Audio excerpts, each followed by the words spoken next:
Bonjour, je m'appelle Evine Ekoto, juriste, je suis la personne à l'origine du projet FYI pour Info SVP.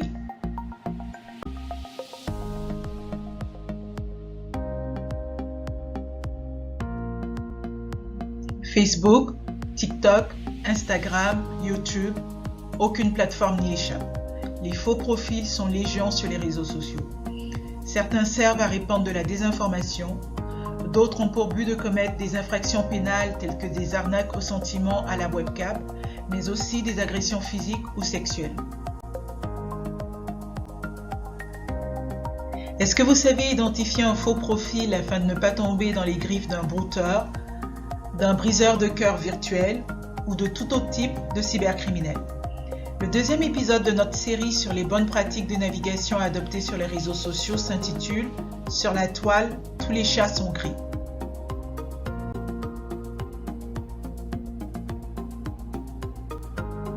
Le premier réflexe à avoir est de faire attention aux personnes qui nous contactent de nulle part. Si un inconnu ou une inconnue prend contact avec vous sur la toile, aussi séduisant ou belle que vous êtes, faites toujours des recherches sur Google sur la personne en question avant de lui répondre ou de l'ajouter à votre liste de contacts. Si cette personne apparaît comme un ami d'un ami, faites vos vérifications préalables auprès du contact en commun. Passez ensuite les profils de réseaux sociaux de cette personne au crible, qu'il s'agisse de Facebook, Messenger, WhatsApp. Vérifiez si les comptes de réseaux sociaux de la personne viennent d'être créés. Est-ce qu'il s'agit de comptes qui n'ont presque rien partagé d'autre depuis leur création et qui deviennent soudainement actifs? Regardez aussi le nombre d'amis de cette personne. Si elle a très peu d'amis ou qu'ils sont dispersés un peu partout dans le monde, sans lien évident ou logique entre eux, méfiez-vous.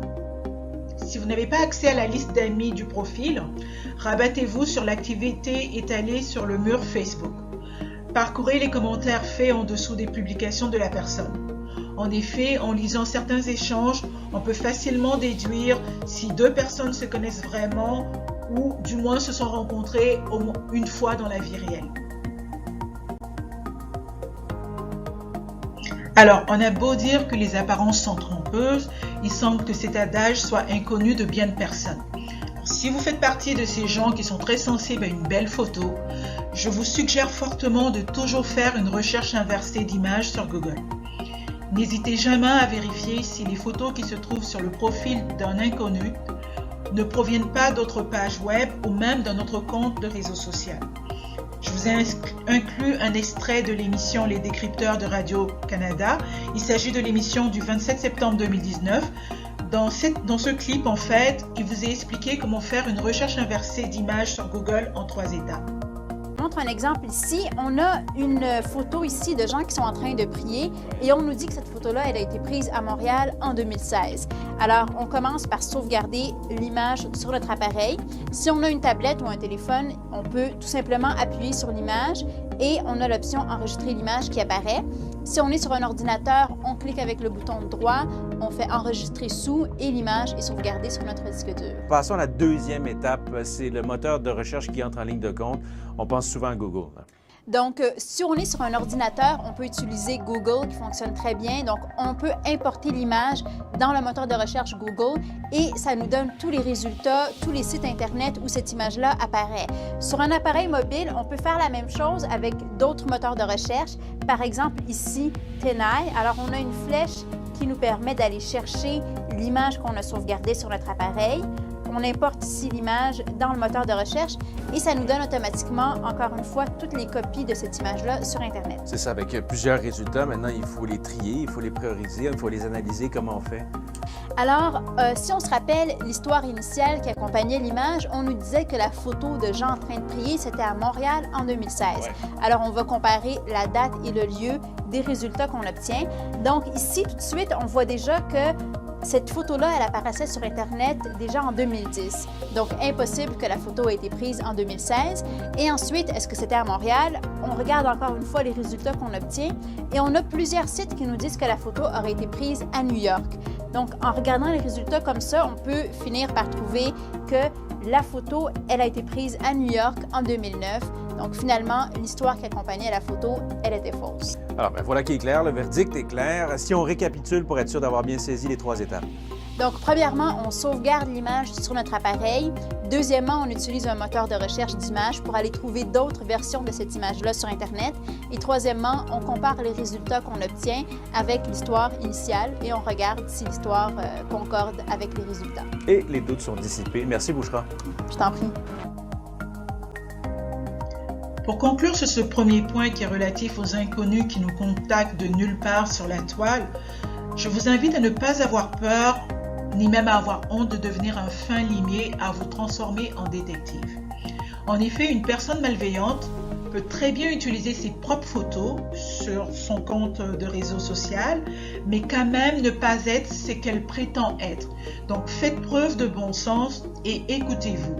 Si votre intuition vous dit qu'il y a quelque chose de pas clair dans tout ce que vous entendez, suivez-la. Alors, la deuxième chose à faire pour identifier un faux profil sur la toile est de ne pas hésiter à poser les bonnes questions à votre interlocuteur.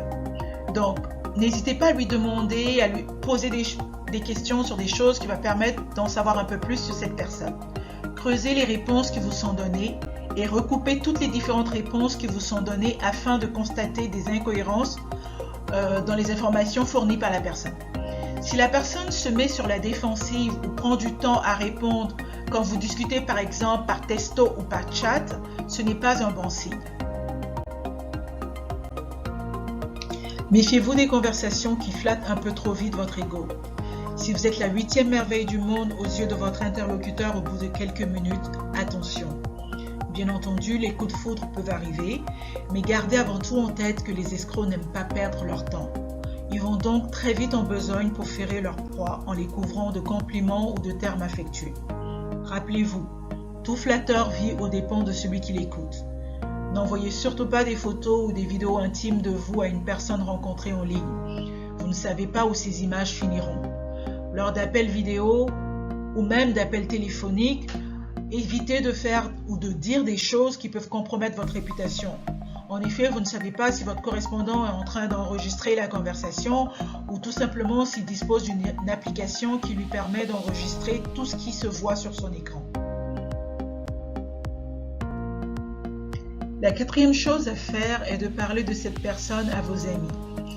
N'oubliez pas que certains réseaux criminels peuvent demander à une femme de prendre contact avec vous, et ce afin de vous mettre en confiance.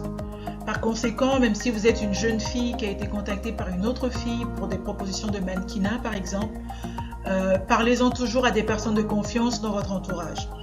Ces gens auront assez de recul pour analyser la situation de manière objective et vous éviter de futures mauvaises surprises. Ainsi, si ce contact vous demande soudainement de l'argent ou de lui en prêter, la réponse est simple, non. Non, c'est une phrase en soi. Vous n'avez pas besoin de vous justifier. Peu importe la raison pour laquelle la personne a besoin d'argent, votre réponse doit toujours être non.